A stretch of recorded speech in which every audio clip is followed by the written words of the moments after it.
प्रभु यीशु मसीह में मेरे प्रिय भाई और बहनों, प्रभु यीशु मसीह के जीवन देने वाले नाम में मैं आप सभी का आज की इस दिव्य कृपा की प्रार्थना में हृदय से स्वागत करता हूं। आज 12 अप्रैल रविवार है और आज के दिन हम दिव्य दया के रविवार के रूप में मना रहे हैं। एक ऐसा दिन जो हमें परमेश्वर की असीम दया, प्रेम और क्षमा की याद दिलाता है। प्रिय भाई और बहनों, आज हम एक पल ठहर कर सोचे, हम जीवित हैं, हम सांस ले रहे हैं, हमें एक और दिन मिला है, जबकि बहुत से लोग आज इस दुनिया में नहीं रहे। बहुत लोग अपने जीवन से शिकायत करते हैं, लेकिन सच्चाई यह है कि जिस जीवन को हम जी रहे हैं वह लाखों लोगों का सपना है। इसलिए आज हम शिकायत नहीं करेंगे। आज विशेष रूप से हम परमेश्वर की दया के लिए धन्यवाद करेंगे, क्योंकि उसकी दया हर सुबह नई होती है, उसका प्रेम कभी समाप्त नहीं होता। मैं आप सभी का दिल से धन्यवाद करता हूँ जो प्रतिदिन इस दिव्य कृपा की प्रार्थना में जुड़ते हैं, इससे कृपाएं प्राप्त करते हैं और इसे दूसरों के साथ साझा करके अनेक जीवनों में प्रकाश लाते हैं। प्रभु आपको इसके लिए भरपूर आशीष दे। अब आइए हम आज का हमारा मनन का वचन संत पेतरुस का पहला पत्र से सुनेंगे। अध्याय 1 पद संख्या 3 से 9। हमारा प्रभु यीशु मसीह के परमेश्वर और पिता का धन्यवाद हो, जिसने अपनी बड़ी दया से हमें नया जन्म दिया है, एक जीवित आशा के लिए। यीशु मसीह के मृतकों में से जी उठने के द्वारा एक ऐसी विरासत के लिए जो अविनाशी, निष्कलंक और कभी न मिटने वाली है। यद्यपि अभी थोड़े समय के लिए हमें विभिन्न परीक्षाओं से गुजरना पड़ता है, ताकि हमारा विश्वास जो सोने से भी अधिक कीमती है परखा जाए और अंत में हम आनंदित हो, एक ऐसे आनंद के साथ जो अवर्णनीय और महिमामय है। मेरे प्रिय भाइयों और बहनों, आज का वचन जो हमने अभी सुना हमें एक बहुत गहरी सच्चाई सिखाता है। हम एक जीवित आशा में जी रहे हैं। यह आशा क्या है? यह आशा है कि हमारा प्रभु जीवित है और उसका प्रेम हमारे जीवन में कार्य कर रहा है। यह आशा परिस्थितियों पर निर्भर नहीं है, यह आशा हमारे प्रभु पर आधारित है। प्रिय भाइयों और बहनों, हम सब जीवन में परीक्षाओं से गुजरते हैं। कभी बीमारी, कभी आर्थिक समस्या, कभी पारिवारिक तनाव, कभी मानसिक बोझ। लेकिन वचन हमें बताता है ये परीक्षाएं हमारे विश्वास को मजबूत बनाती है। जैसे सोना आग में तपकर शुद्ध होता है, वैसे ही हमारा विश्वास भी कठिनाइयों में मजबूत होता है। और सबसे सुंदर बात, परमेश्वर की दया हमें कभी नहीं छोड़ती। जब हम गिरते हैं वह हमें उठाता है, जब हम कमजोर होते हैं वह हमें शक्ति देता है, जब हम टूट जाते हैं वह हमें जोड़ता है। प्रिय भाइयों और बहनों, दिव्य दया का यह रविवार हमें याद दिलाता है हम अकेले नहीं हैं, हम त्यागे हुए नहीं हैं, हम परमेश्वर के प्रिय हैं। और अंत में हमारा आनंद संसार का नहीं बल्कि प्रभु में है, एक ऐसा आनंद जो शब्दों से परे हैं।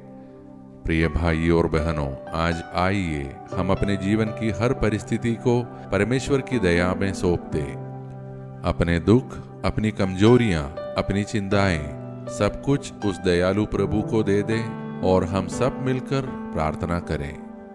हे सर्वशक्तिमान परमेश्वर, जैसे ही हम इस नए दिन की शुरुआत करते हैं, हम तेरा धन्यवाद करते हैं हमारे जीवन के इस अनमोल उपहार के लिए।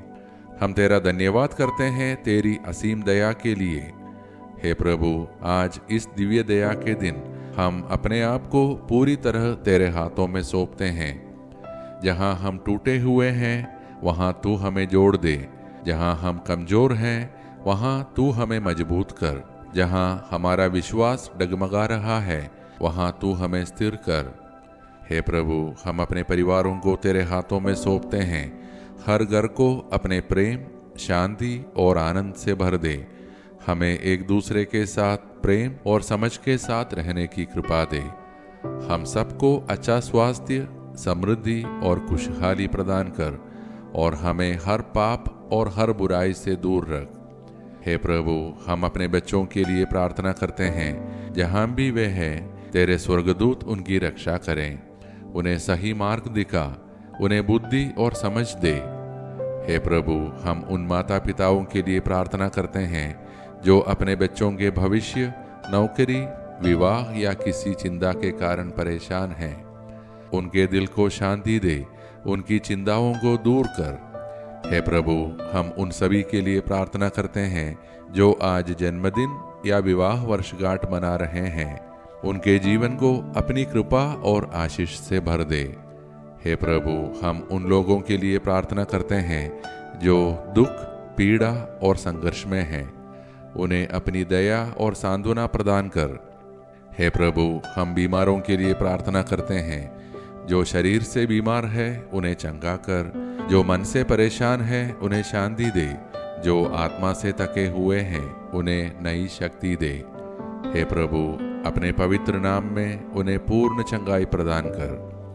हे प्रभु, हमें हर दुर्घटना, हर बीमारी और हर बुराई से बचा और हमें अचानक और असामयिक मृत्यु से सुरक्षित रख।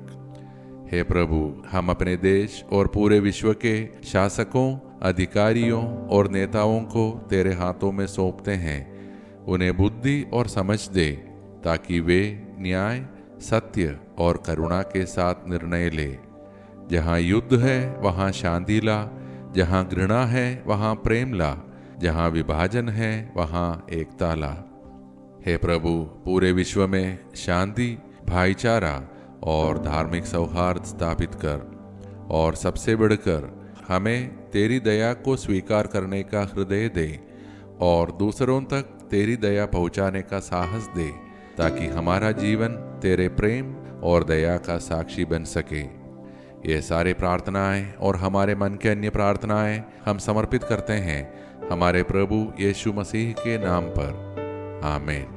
प्रिय भाई और बहनों, आज याद रखें, परमेश्वर की दया हमारे जीवन में कार्य कर रही है। उसकी आशा कभी समाप्त नहीं होती। इसलिए विश्वास के साथ जिए, आशा के साथ जिए और प्रेम के साथ जिए। यदि आज की यह मनन और प्रार्थना आपके हृदय को छू गई हो, तो कृपया इसे अपने परिवार व मित्रों के साथ साझा करें, ताकि वे लोग भी परमेश्वर की दया का अनुभव अपने जीवन में कर सकें। हम सब कल की दिव्य कृपा की प्रार्थना में फिर एक साथ मिलेंगे। तब तक प्रभु हमारी रक्षा करे और अपनी दया में हमें संभाले। धन्यवाद के साथ स्तुति गाऊंगा, हे यीशु मेरे खुदा। उपकार तेरे हैं बेशुमार, कोटि कोटि स्तुति धन्यवाद। कोटि कोटि स्तुति धन्यवाद। कोटि कोटि स्तुति